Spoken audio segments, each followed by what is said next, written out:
안녕하세요. 매번 읽던 사연글을 직접 작성하게 되니 신기한 기분이네요. 글을 올리는 많은 분들이 그러하듯 저도 정말 견디기 힘든 시기가 있었어요. 지금 생각해도 진짜 이건 아니다 싶은 일들의 연속이었고, 지인들은 들어도 진짜 잘 빠져나왔다는 이야기를 들을 정도였으니까요. 저는 태어날 때부터 약하게 태어났어요. 어릴 때 잔병치레도 많았고 몸도 마른 데다가 연약했죠.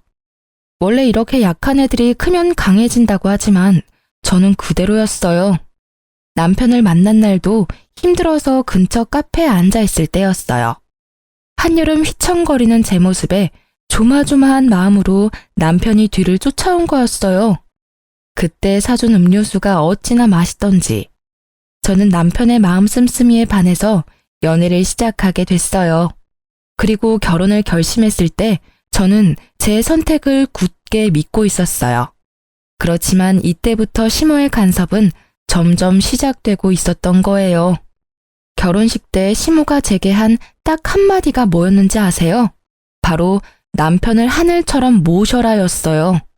순진했던 저는 그럴 수도 있다고 생각했어요. 남편이 3대 독자라 오냐오냐 컸을 거라는 건 짐작 가능했으니까요. 시모의 남편 사랑도 일리 있는 거라고 생각했지만 이게 그렇게 큰 문제가 될 줄은 이때만 해도 몰랐거든요. 그렇게 결혼식을 치르고 신혼집은 남편이 시 외곽에 얻은 작은 평소의 아파트였어요. 두 사람이 살면서 더 큰 집으로 옮기면 될 거라고 생각하며 얻은 집이었지만 결혼 이후 남편이 지방 발령을 받는 바람에 의도치 않은 주말 부부가 되었어요. 솔직히 남편을 지방으로 보내고 싶지 않아서 퇴사 후 다른 직장을 알아보라고 이야기했어요. 제가 남편보다 더 잘 벌고 있으니 잠시 쉬면서 새로운 직장 알아보라고 말이죠. 경제적으로 크게 문제는 없을 거라고 생각했거든요. 그런데 남편은 제 말에 자존심이 상한 것 같더라고요. 그냥 지방으로 가겠다고 했어요. 저는 말릴 수 없어 그렇게 하기로 결정했어요. 서로 존중해주는 게 오래 갈 수 있는 비결이라고 생각했거든요. 그렇게 차로 왕복 4시간이 걸리는 지방에서 남편은 방을 얻고 저는 저희 신혼집에서 주말에만 남편과 함께 보내게 됐죠. 결국 남편의 일정 조율 실패와 지방 발령이 맞물려 저희 부부의 신혼여행도 결혼식 3개월 후로 밀려버렸어요. 남편은 자기 때문에 신혼여행을 가지 못하게 되어 미안한지 제게 동남아로 6박 7일 신혼여행을 예약했다고 하더라고요. 너무 기뻤던 저는 휴양지에 갈 생각으로 마음이 들떴어요. 여행을 위해 머리도 새로 하고 얇은 끝나시로 된 예쁜 해변용 원피스도 구매했어요. 선글라스며 옷을 다 준비하고 즐거운 마음으로 남편의 차에 올라타 공항으로 가는데 가는 내내 남편이 제 옷을 보며 핀잔을 주더라고요. 자기, 옷이 그게 뭐야? 왜 그렇게 얇게 입었어? 평소처럼 입고 오지 그냥. 우리 그냥 여행 아니고 신혼여행이잖아. 그리고 동남아로 가는 건데 뭐 어때? 어차피 더운 지역이고 가서 정말 즐겁게 놀 거거든? 예쁜 옷 입고 사진도 많이 찍어서 올릴 거야. 나 신혼여행 간다니까 사진 많이 찍어 오라고 그러더라고. 저는 즐거운 마음에 계속 제잘거렸고 남편은 제 말에도 여전히 마음에 들지 않는 얼굴이었어요. 저는 남편이 제 옷이 얇아서 걱정되는 마음에 그런 말을 하는 줄 알았거든요. 그런데 공항에 도착하고 나서야 남편의 옷 지적이 왜인지 알게 됐어요. 도착한 공항에는 제가 아는 두 분이 서 계셨어요. 캐리어까지 들고 여행을 갈 것 같은 복장을 한 시부와 시모가요. 저는 너무 당황한 나머지 남편의 팔을 끌었어요. 자기, 이게 혹시 무슨 일이야? 어머님이랑 아버님이 왜 여기 계셔? 제 말에도 남편은 아무런 대꾸를 하지 않은 채 캐리어만 밀며 부모님 앞으로 가더라고요. 저도 남편 뒤를 졸졸 쫓아갔죠. 어머님, 아버님 안녕하세요. 아유, 얘, 너 옷이 그게 뭐니? 남들 보기 민망하지도 않아? 어떻게 이게 결혼한 여자가 입을 만한 옷이니? 너 아직까지 처녀 때 생각하면 큰일 나. 넌 이제 한 사람의 아내라고. 몸가짐을 조심해야 하지 않겠어? 아무리 해외라지만 어른들도 있는데 그런 옷을. 네, 도착하면 갈아입을게요. 그런데 어머님 아버님은 여기 어쩐 일로. 공항에 왜 왔겠니? 너희 여행 간다는 이야기 듣고 내가 얼마나 어이없었는 줄 아니? 시월은 버젓이 살아있는데 없는 취급하고 둘이서만 여행 가려고 했어. 섭섭해서 아들한테 우리도 가겠다고 한 거야. 저에게 한마디도 하지 않고 시부모를 모시고 온 남편 때문에 열이 올랐어요. 하지만 이미 엎질러진 물이잖아요. 제가 여기서 화를 낸들 분위기만 더 안 좋아지니 어쩔 수 없이 함께 가게 됐어요. 신혼여행을 시부모와 같이 간다는 건 정말 힘든 일이더군요. 몸도 그렇지만 마음이 더 힘들었어요. 결국 그날 호텔에 도착한 저는 남편과 둘이 된 방에서 대판 싸우게 됐어요. 당신 어떻게 신혼여행에 부모님을 모시고 올 수가 있어? 아니, 모시고 오면 이야기라도 나한테 해줬어야 하는 거잖아. 이렇게 막무가내로 행동하면 어떡해? 이야기하면 뭐가 달라지는 건데? 부모님 모시고 가자 했으면 네가 안 간다고 성질이나 부렸겠지. 나도 다 생각해서 이야기 안 한 거야. 그게 생각을 하고서 한 행동이라고? 신혼여행에 와이프한테 아무 말 없이 시부모님 모시고 온 게? 무슨 생각을 어떻게 하면 이렇게 신혼여행을 엉망으로 만들 수 있어? 그래서 부모님 여행비는 내가 다 부담하잖아. 대체 뭐가 그렇게 싫은 건데? 결혼하면 시댁에 잘하겠다고 한 건 다 가식이었어. 다른 방법으로도 잘할 기회 많아. 그리고 돈이 문제가 아니잖아. 신혼여행이 효도여행이 된 게 문제지. 나는 당신이랑 둘만의 시간을 보내고 싶어서 여행 온 거야. 근데 오늘 여행은 시부모님 뒤나 쫓아다니는 짐꾼의 통장 역할 뿐이잖아. 당신이랑 나 스냅 촬영도 남아있는데 그건 어쩔 건데? 단 한 번이 신혼여행을 이렇게 망친 내 기분은 조금도 생각해주지 않잖아. 엄마가 서운해하는 걸 어쩌라고. 그 자리에서 오지 마라고 할 수도 없었어. 가는 김에 부모님 모시고 가서 효도할 수도 있지. 당신이 효도하는 걸 뭐라고 하는 게 아니라고. 그 효도가 나한테 피해를 주니까 하는 말이지. 그리고 그 이상으로 나쁜 건 당신이 나한테 아무 말 하지 않았던 거야. 결국 그렇게 첫날부터 싸운 우리들의 신혼여행은 엉망진창이 됐어요. 누구보다 빛나야 할 새 신부인 저는 여행 내내 시모와 시부의 눈치를 보며 이것저것 챙기기 바빴어요. 게다가 커플 마사지는 시부모에게 양보해야 했고 뷰 좋은 맛집에서도 저는 계속되는 눈칫밥에 먹은 걸 전부 체하는 바람에 호텔에 먼저 일찍 돌아왔어요. 마치 시부모가 주인공인 리와인드 신혼여행에 들러리로 따라온 기분을 느끼고 말았죠. 말 그대로 가장 행복할 6박 7일은 지옥 그 자체였습니다. 그리고 그 7일 동안 저는 남편에게 어떻게 이 부담을 돌려줄 수 있을까 고민했어요. 그리고 좋은 생각이 떠올라 남편 몰래 엄마에게 전화를 걸었죠. 여보세요? 응, 엄마, 나야. 깨볶을 시간도 없을 텐데 무슨 전화야. 무슨 일이 있어? 별일은 있지. 다음 주 주말에 엄마랑 아빠 우리 신혼집 집들이 하러 와. 아침에 9시쯤 와서 같이 여행 가자, 당일치기로. 어때? 우리야 좋지. 근데 그럼 그날 아침 9시까지 와? 저는 거절의 내색을 비추려는 엄마의 말을 뚝 끊고 초대를 완료했어요. 그리고 신혼여행에서 돌아온 후 처음으로 맞이하는 주말이 됐죠. 남편은 금요일 저녁에 와서 아침 9시가 넘도록 자고 있었어요. 저는 부모님이 올 시간에 맞춰서 일부러 준비 다 하고 화장실에 들어가 있었죠. 그리고 벨이 울렸어요. 저는 태연하게 남편한테 소리쳤어요. 나 화장실인데 자기가 나가봐. 저는 화장실 문을 살짝 열고 남편 행동을 살폈어요. 남편은 귀찮은지 부스럭거리며 일어나서 인터폰을 확인하더니 깜짝 놀라 옷방으로 뛰어가 옷부터 입더라고요. 저는 그제야 아무렇지도 않은 표정으로 화장실 밖으로 나왔어요. 여보, 장모님 오셨어. 응, 알아. 엄마한테 집들이 겸 오시라고 했어. 오늘 두 분 모시고 당일치기 여행이라도 다녀오려고. 물론 당신도 같이 갈 거지? 뭐? 그걸 왜 이제 이야기해? 이야기하면 뭐가 달라져? 당신이 소중한 휴일 사라졌다고 성질 낼까봐 말 안 했지. 나도 생각을 하고 말 안 한 거야. 생각? 자다가 처갓집 식구 맞이하는 내 기분은 생각도 안 해?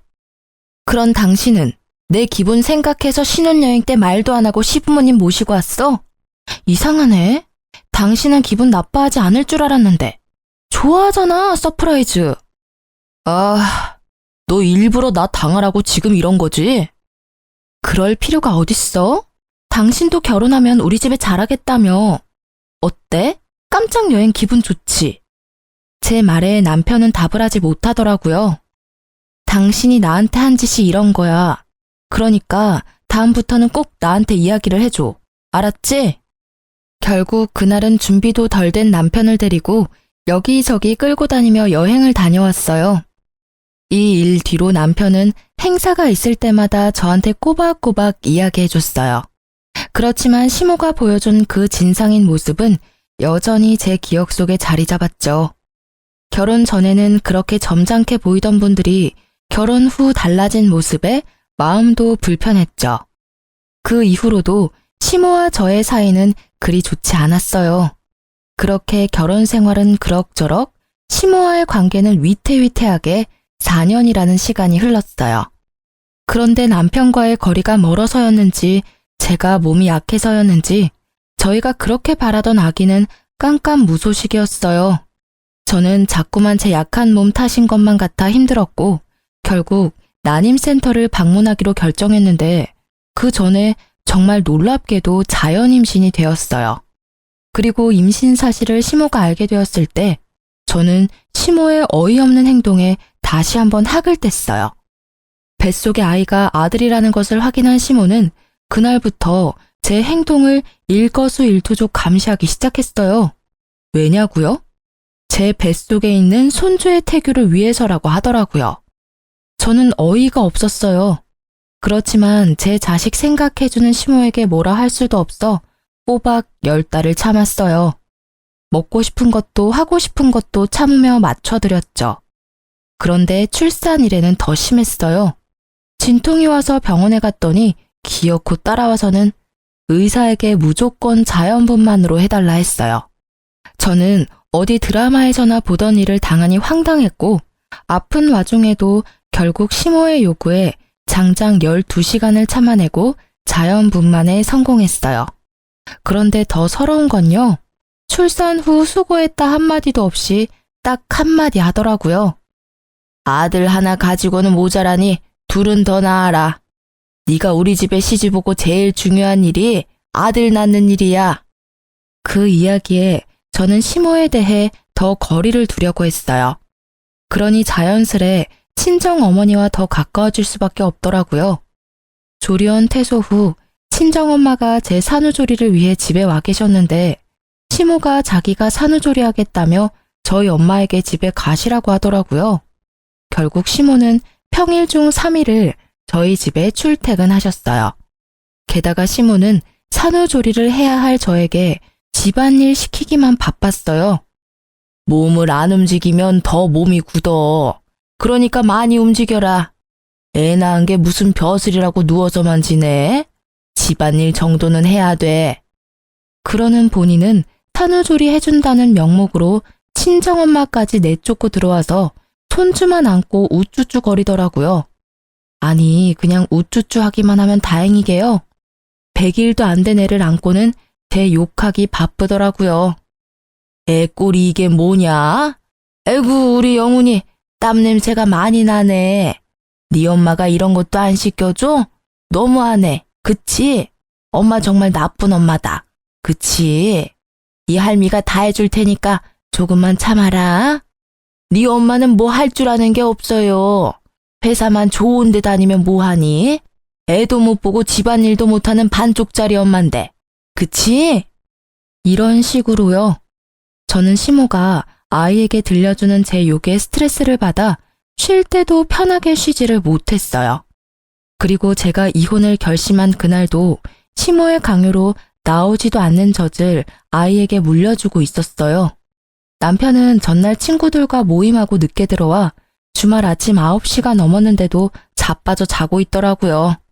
저는 아침부터 서러운 마음에 애한테 수유를 하며 울었어요. 몸도 아직 안 풀려 아픈데 애를 안고 집안일까지 해야 하는 제 처지가 정말 억울했거든요. 그런데 시모가 주말인 이날 집에 왔더라고요. 익숙하게 현관 비번을 누르고 들어온 시모는 울고 있던 저와 결국 눈이 딱 마주쳤어요.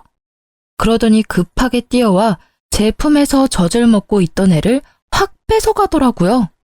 너 어떻게 애를 안고 울 수가 있어? 어? 우리 손주한테 나쁜 영향이라도 미치면 네가 책임질 거야? 웃겨서 정말. 아이고, 우리 영훈이 놀랐어요. 젖 잘 먹다가 못 먹은 애는 울고 시모는 멍한 저를 째려보며 소리치더라고요. 넌 뭘 했다고 아침부터 눈물바람이야? 누가 보면 내가 대단한 시집살이라도 시킨 줄 알겠어. 우리 때였으면 너 지금 당장이라도 소박 맞고 친정에 돌아가야 했어. 알아? 그런 게 아니라 몸이 너무 안 좋아서 그랬어요. 그리고 저 잘 먹는 애를 뺏어가시면 어떡해요? 몸이 아파?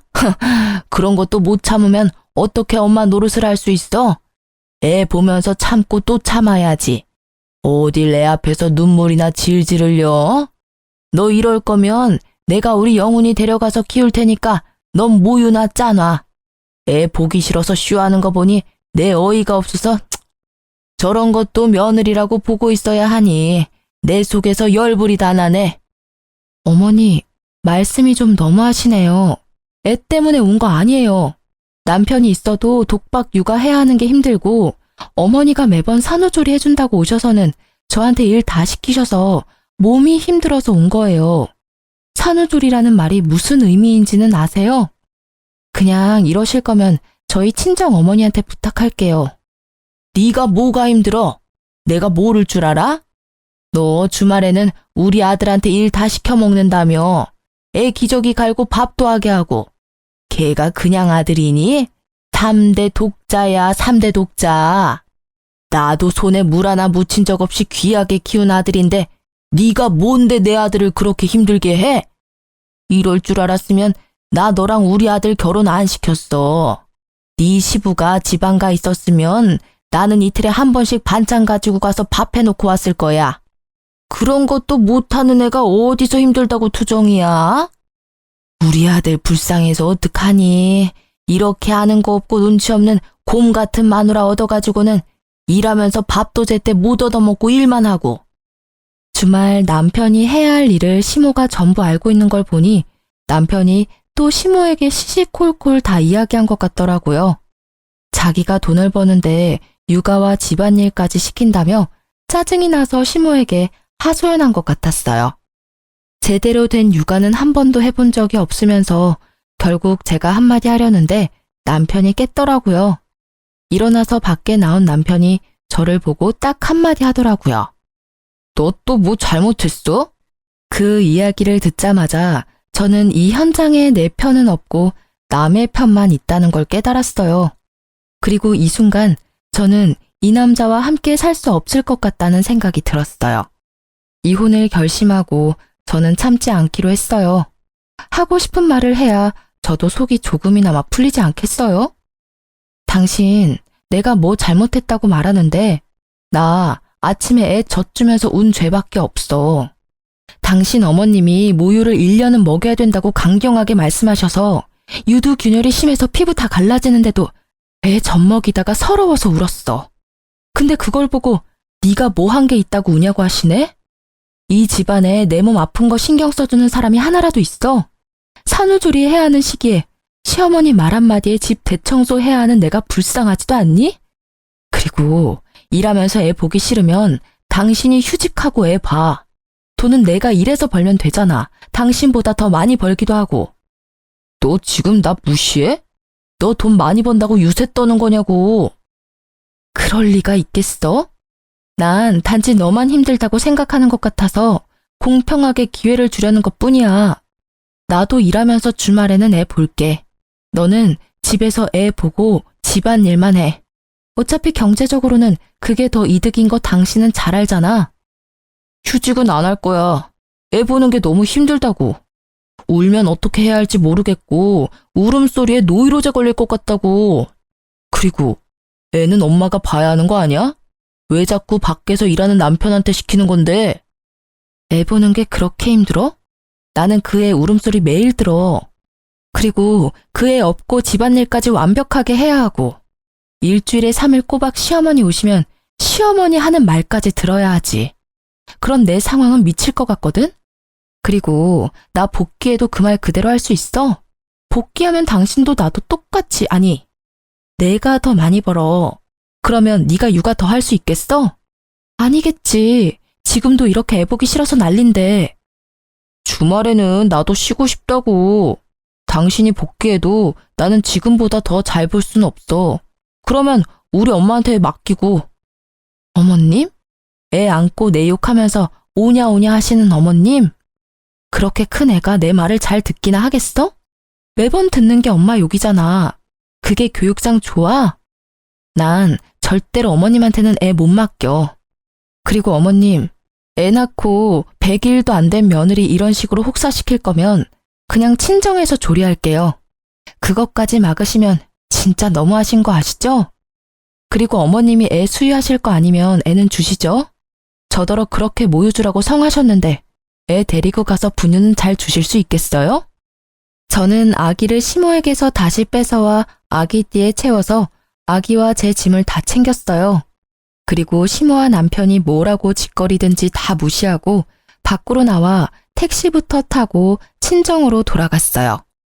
그 집에 있다간 내 머리가 돌아버릴 것 같았거든요. 그리고 그 다음날 남편이 제게 전화를 하더군요. 나 이제 내려갈 거야. 엄마도 이제 본가 가셨으니까 당신도 빨리 시위 그만하고 집에 들어와. 시위? 누가 시위한대? 걱정하지 않아도 돌아가지 않을 거야. 그냥 애도 나도 없는 그 쾌적한 환경에서 열심히 잠이나 쳐 자. 그리고 다음 주 중으로 이혼 서류 받을 준비나 하시고. 그렇게 말하고 전화를 끊은 저는 양육권과 친권을 가져오기 위해 육아휴직을 종료하고 일에 복귀하기로 했어요. 물론 혼자서 할 수 있는 일은 아니고 친정 부모님의 힘을 빌려야 했죠. 그리고 그날 저녁 시모가 저희 친정집에 찾아왔더라고요. 우리 며느리 여기 있죠? 너 빨리 애 데리고 집에 돌아와. 너 때문에 우리 아들 또 주말에 한 끼도 못 먹고 지방 내려갔어. 그래서요? 제가 왜 돌아가야 하죠? 전 이미 남편한테 이야기했어요. 이혼하자고요. 어머님이야말로 여기 와서 이러지 마시고 집에 돌아가세요. 너 말 다 했니? 사돈댁은 딸이 이렇게 생각 없고 모자란 사람인 거 아셨어요? 저는요, 얼마나 기가 찬지 남의 귀한 집 손주까지 데려가서 인질로 삼는 게 말이 돼? 어머님, 말씀 조심하세요. 말을 조심하라고? 내가 왜 그래야 되는데? 내 귀한 손주 뺏긴 것도 억울해 죽겠는데 너한테 고운 말이 나오겠어? 그래, 차라리 잘 됐다. 이혼하고 소송하면 우리 집으로 우리 영훈이 데리고 올 거야. 어디 4대 독자를 데려가려고? 너 산후조리 운운하더니 일부러 애 데리고 가려고 쇼한 거 아니니? 그게 아니고서야 지금은 어떻게 이렇게 멀쩡해? 그거야 친정 어머니가 다 해주시고 저는 온전히 쉬기만 하니 당연히 몸이 좋아지죠.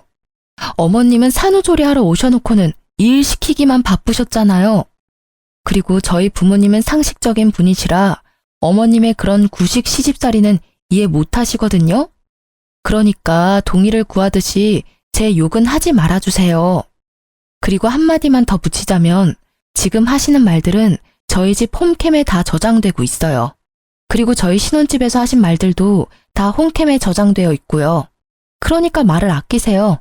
지금까지 모은 것들만 해도 이혼 사유는 충분하니까요. 제 말에 시모는 입을 꾹 닫아버리더라고요. 시모가 오기 전 이혼 전문가를 만나 상담했었거든요. 부부 갈등이 너무 심해서 정신적 충격이 크면 남편에게 청구하는 이혼 소송과는 별도로 시모에게도 위자료 청구를 할 수 있대요. 물론 증거나 정황이 정확해야 한다고 했고 저는 워낙 증거가 차고 넘쳐서 가능할 것 같다고 하더군요. 시모가 아이를 뺏기지 않으려 했지만 경제적 능력, 남편의 육아 소홀, 시모의 교육이 아이에게 좋지 못한 점 등이 복합적으로 작용해 이혼 소송은 무사히 제게 유리하게 진행됐어요. 제가 원하던 친권과 양육권도 가져왔어요. 남편과 시모에게서는 위자료를 받을 수 있었지만 양육비만큼은 남편이 제게 보내지 않더라고요. 거의 3년이 넘는 동안이나 말이죠. 그렇지만 저는 그에 대해 따로 생각이 있었기에 주지 않으면 주지 않은 대로 그냥 놔뒀어요. 물론 재촉 문자는 했었죠. 하지만 아이에 대해 별 애정이 없는 그 남자가 양육비를 줄 리는 없었죠. 4대 독자라도 본인은 귀한 줄 몰라요. 면접 교섭권을 한 번도 쓴 적 없었으니까요. 애는 다시 가지면 된다는 생각이나 하고 있을 거예요. 그저 시모나 전전긍긍일 뿐이지. 그리고 이혼 후 3년째 되는 해에 저는 이미 새로운 남자와 재혼한 지 2년이 조금 안 되는 상태였어요. 그리고 재혼한 현 남편과의 상의를 통해 제 아들을 재혼남의 호적에 넣을 수 있는 친양자 입양을 신청하기로 했어요. 제가 생각했던 게 바로 이거였어요.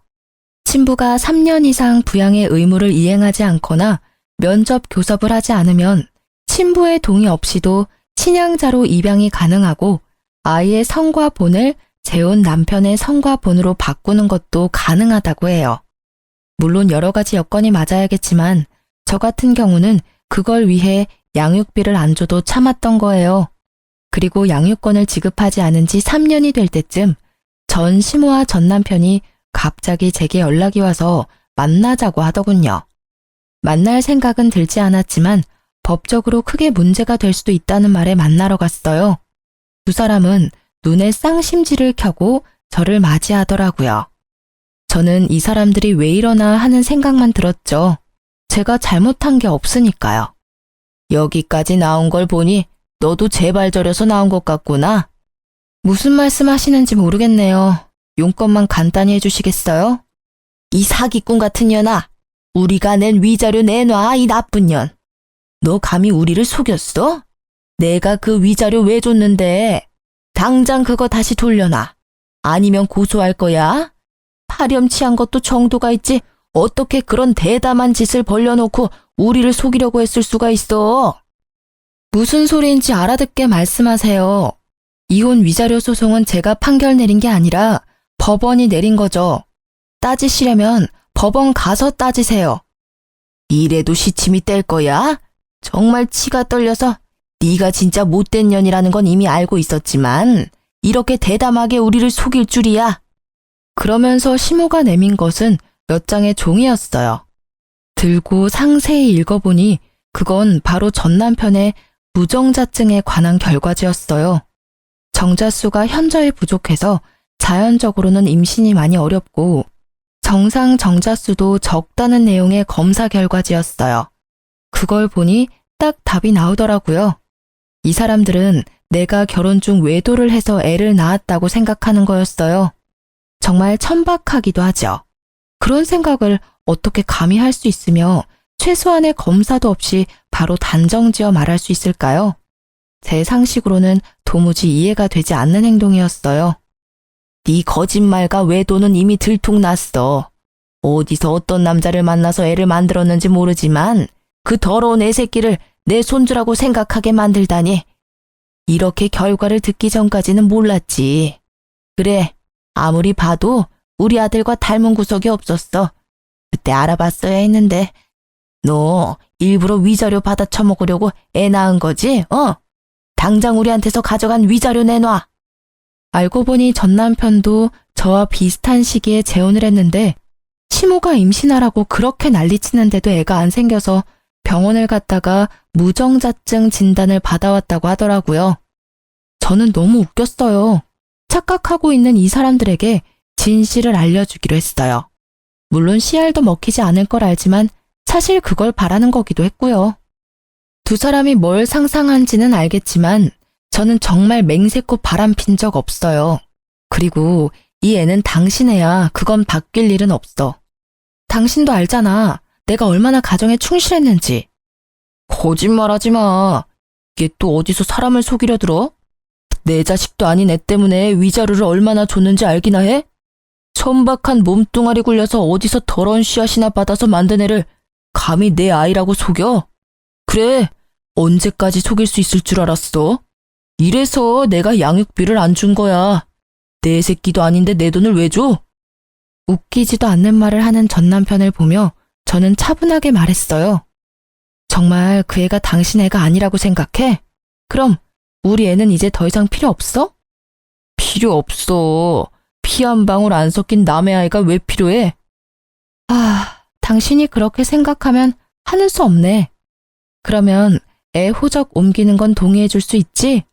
원래 당신 동의 없이도 옮길 수 있는데 어차피 당신이 당신의 아니라고 하니 괜찮잖아. 옮겨줘도. 그러면 당신은 애 없는 거나 마찬가지고, 안 그래? 당연하지. 그건 동의해주면 내 아이는 없는 게 되니까 양육비는 안 줘도 되지. 결국 그게 목적이었더라고요. 이 나쁜 놈은. 지 자식한테 드는 돈이 아까워서 돈 한 푼을 안 준 쫌생이 같은 인간이었어요. 그건 내가 변호사랑 잘 이야기해볼게. 그리고 나중에 애 돌려달라고 하지 마. 그건 꼭 지켜줬으면 좋겠어. 어차피 돌려줄 생각도 없지만. 내 쪽에서 할 말이거든. 혹여라도 나한테 애 맡기려고 하기만 해봐. 절대로 안 받아줄 거니까. 남의 새끼를 내가 왜 키워? 저는 전 남편에게서 동의서를 받았어요. 그래, 그럼 잘 됐네. 자, 가서 서류 작성하자. 그리고 내가 한마디 하는데 그 위자료는 당신들이 잘못해서 혼인이 파탄에 이른 걸 법원이 인정했기 때문에 당신들이 나한테 지불한 거야. 애랑은 전혀 상관이 없지. 그리고 고소하고 싶으면 적어도 내가 외도를 했다는 증거를 가지고 와야 되는 거 아니야? 말로는 누가 무슨 말이든 못해. 시간 줄 테니까 내가 외도했다는 증거 가져와. 그러면서 소송이든 뭐든 다 받아줄 테니까. 뭐 지금 당장 그렇게 가도 분명 변호사도 나랑 똑같이 증거가 있어야 된다고 말할걸? 잘 찾아봐. 있다면 말이지. 그리고 전 남편이 애타게 제 외도 증거를 찾는 동안 저는 아이의 호적이 재혼한 남편 밑으로 들어가는 걸 목이 빠져라 기다리고 있었어요. 그리고 드디어 아이가 재혼 남편의 성과 본으로 바뀐 날. 저는 아이를 데리고 전 남편과 전 시모를 만나러 갔어요. 전 시모와 전 남편은 아이를 무시무시한 눈으로 쏘아보더라고요. 저는 두 사람에게 말했어요. 두 분 다 고생하시죠? 제 외도 증거 찾으려니 힘드실 거예요. 그래서 일 좀 쉽게 해드리려고요. 제 애가 다른 남자애면 소송하기 쉬울 테니 친자 검사 한번 해보세요. 애가 친자가 아니면 소송 가능하지 않겠어요? 제 말에 전 남편과 전 시모의 눈이 동그래지더라고요. 이때까지 만나자고 해도 절대 만나주지 않던 제가 아이 상피세포 채취까지 해주겠다고 하니 어안이 벙벙한 모습이었어요. 저는 두 사람이 보는 앞에서 아이 입안을 면봉으로 쓱쓱 문질러 봉투에 바로 넣어 두 사람에게 전해줬어요. 검사해봐. 어차피 더 이상 찾아볼 곳도 없잖아. 안 그래? 제 말에 그 둘은 웃으며 나가더라고요. 혹여나 위자료를 돌려받을 수 있다거나 소송에서 이겨서 돈을 받아낼 수 있을 거라는 생각을 했을지도 몰라요. 그리고 며칠 후 제 전화기에서는 불이 나기 시작했어요. 제가 전화를 받지 못하자 전 시모와 전 남편은 친정집까지 쫓아왔더라고요. 저는 친정엄마 전화에 불이 나게 친정으로 달려갔어요. 이미 한바탕 난리를 친 건지 전 시모 얼굴이 엉망이더라고요. 너 어떻게 이럴 수가 있어? 어떻게 천륜을 끊어먹고도 네가 무사할 줄 알아? 내 손주 우리 영훈이 내놔. 무려 4대 독자야. 그냥 손이 아니라고. 그래, 너 어떻게 내 애를 다른 사람 호적으로 옮길 수가 있어? 네가 진짜 사람이야? 두 분이 왜 여기서 이러는지 모르겠어요. 내가 분명히 당신한테 이야기했지. 우리 애 당신 애라고. 나는 외도한 적도 없다고 말했어. 그런데 당신이 뭐라고 했어? 그럴 리 없다고 증거가 있다며.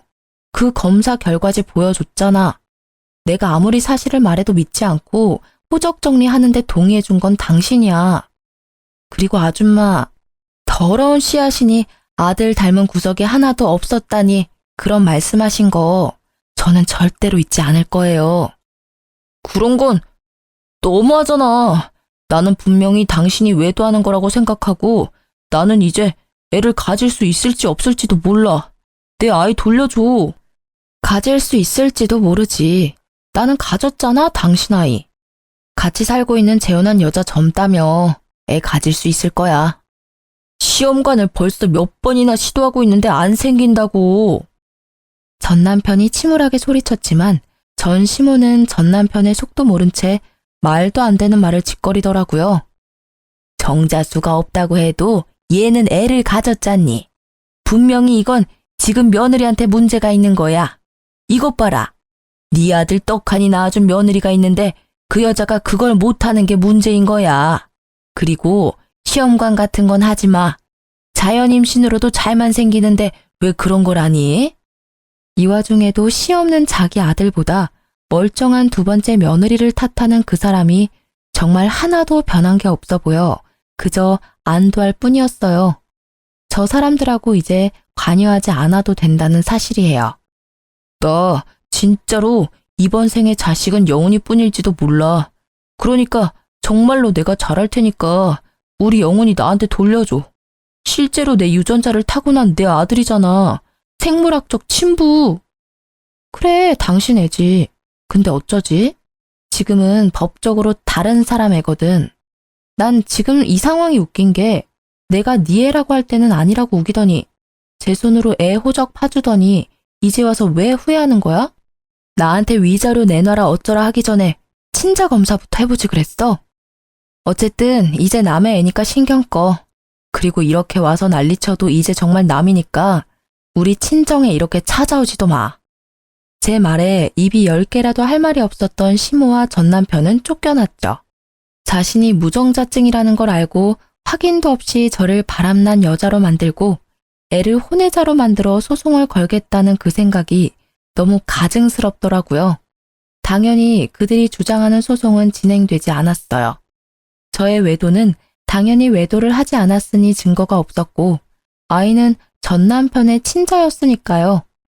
그리고 나중에 들리는 소문에 의하면 전 남편의 두 번째 아내도 시모 때문에 이혼했다고 하더라고요. 그놈의 자연 임신과 남편 내조에 관해 매일 집에 와서 여자를 들들 볶았다고 해요. 앞집 사는 조련 동기한테 들었거든요. 요새 저 집이 좀 조용하다면서요. 그렇게 저는 그 사람들과 더 이상 연락을 주고받지 않았어요. 그리고 몇 달 뒤 크리스마스 날에 한번 마주치게 됐어요. 아이 선물을 사주러 재혼한 남편과 함께 가는 길에 전 남편을 정말 딱 정면으로 마주쳤거든요. 시모와 함께 쇼핑 나온 것 같더라고요. 아이는 재혼한 남편의 어깨에 목마를 타고 있었고 갓난 아기일 때 헤어진 전 남편의 얼굴은 전혀 알아보지 못했어요. 시모는 아이를 보더니 저를 아주 잡아먹을 듯이 노려봤어요. 내 손주 데려다가 남의 호적에 올린 천하의 몹쓸년. 분하고 원통해서 내가 못 살지. 내 새끼 남의 손에 키워야 하는 이 억울한 심정을 누가 알 거야? 저는 그 말을 재혼한 남편과 아들이 들을까봐 먼저 백화점으로 보냈어요. 어르신, 그 귀한 손주 더러운 씨앗이라고 욕한 게 본인이세요. 그리고 언제는 아들 닮지 않았다고 큰 소리 치시더니 그건 이미 싹 잊으셨나 봐요? 저는 하루도 잊은 적이 없는데요. 뭐? 네가 나한테 그런 말 할 자격이나 돼? 속여가지고 애 호적을 팠으면서 손이 귀한 집의 아들을. 네 아들이 아니라 내 손주야. 지금 당장이라도 데려올 수만 있다면 그만하세요, 어머니. 전 남편은 결국 자기 엄마한테 화를 내더군요. 저는 친절하게 전 남편에게 말해줬어요. 당신 어머니 치맛자락에서 못 벗어나면 세 번째, 네 번째 결혼을 해도 똑같이 이혼하게 될 거야. 알지? 제 말에 전 남편은 이미 알고 있다는 듯 얼굴에 후회가 가득하더라고요. 뭔가 반성한 게 하나쯤은 있구나 싶었는데 마침 백화점 안으로 들어가지 않고 입구에서 저에게 손을 흔드는 아이의 모습을 무척 애틋하게 쳐다보더라고요. 그런데 그 광경이 너무 웃겼어요. 자기가 그런 애틋한 눈으로 애를 볼 염치가 있나? 싶었거든요. 그렇게 애틋하게 애 얼굴 쳐다보지 마. 누가 보면 착각하겠어. 애가 그리워서 그런 표정 짓는다고 생각할 수도 있잖아. 내가 겪어보니 당신은 애가 그리운 게 아니라 그저 이제 당신이 애를 만들지 못한다는 사실이 힘들어서 손에 없는 걸 갖고 싶어 하는 것처럼 보일 뿐이거든? 넌 무슨 말을 그렇게 냉정하게 해? 내 아들 내가 그리워하는 것도 그렇게 못마땅한 거야? 내 자식 남의 아들로 만든 것도 모자라서 나를 부성애도 없는 모지리로 만들어? 네가 다 이렇게 만든 거잖아. 모든 것을 제 탓으로 미루는 이 나쁜 놈의 행태에 저는 결국 소리를 빽 지르고 말았어요. 그게 왜 내가 만든 거야? 네가 만든 거지. 애가 그렇게 애틋하고 그리웠으면 애초에 면접 교섭권은 왜 안 썼는데? 양육비도 3년 내내 한 번도 준 적 없지? 그리고 무엇보다 당신이 무정자증인 거 알았을 때 왜 우리 애가 당신 아들이 아니라는 의심부터 했어? 애한테 일말의 사랑이라도 있었다면 내 애가 아니라고 선언하기 전에 검사라도 해보는 게 상식 아니야? 제 말이 구구절절 다 맞는 말인지라 전 남편은 대꾸할 생각도 못하고 입을 꾹 다물더라고요. 나는 아무리 봐도 너한테 소중한 건 아들이 아닌 것 같아. 네가 제일 소중하게 생각하는 건 그냥 네 생식 능력이겠지. 제 말에 전 남편은 아픈 부분을 찔린 것 같은 표정으로 도망치듯이 떠나버리더라고요. 그렇게 헤어지고는 아직까지 만난 적은 없어요. 제 말이 틀리지 않았는지 애를 보겠다는 연락도 전혀 없더라고요. 뭐 그게 저한테는 더 도움이 되는 일이니까 그냥 그렇게 놔뒀어요. 저는 이혼 후 1년 만에 재혼해서 잘 살고 있어요. 애도 이제 재혼한 남편 밑으로 들어가서 더 안정적으로 살아요. 재혼 후에 아들 밑으로 딸을 하나 낳았고요. 남편과 아들은 딸을 두고 서로 돌보겠다며 다툴 정도로 사이가 좋아졌어요. 아들은 의외로 성격이 전 남편보다는 현재 남편을 더 닮아 마음이 좀 놓이기도 해요. 지금 남편은 부모님이 모두 일찍 돌아가셔서 시댁 식구는 남편의 형제 자매들 뿐이에요. 솔직하게 말해서 그런 점 때문에 재혼을 결심한 것도 있어요. 그만큼 저에게 시댁 시부모라는 존재는 트라우마에 가까웠거든요. 그래도 지금은 많이 좋아졌지만 그 짧은 시간 동안에 시집살이로 트라우마가 생긴 걸 보면 말하지 못한 소소한 감정의 골들이 엄청났다는 걸 실감해요. 저희 어머니가 결혼을 하려면 그 집안의 어른을 보면 된다는 말을 했었거든요. 솔직히 첫 결혼 때는 전 남편과의 애정이 너무 깊었기에 그런 걸 무시하고 결혼을 결정한 부분도 있어요. 이혼을 할 때가 되어서야 어머니가 한 그 말이 떠오르더라고요. 만약 그때로 되돌아간다면 절대로 그 결혼을 하지 않았을 거예요. 작성하다 보니 엄청 긴 글이 되었네요. 저도 글을 쓰면서 다시 그때의 일들을 되돌려봤는데 진짜 빨리 빠져나온 게 다행이라는 생각이 드네요. 결혼은 가족 간의 결합이라고 하잖아요. 남편과 아무리 잘 맞아도 시댁과 맞지 않으면 그건 그거대로 힘든 결혼 생활이 될 수밖에 없어요. 제가 겪은 일련의 일들이 저처럼 고민하고 힘들어하는 분들에게 좋은 위로의 글이 되었으면 좋겠네요. 다들 힘내시고 글 읽어주셔서 감사해요.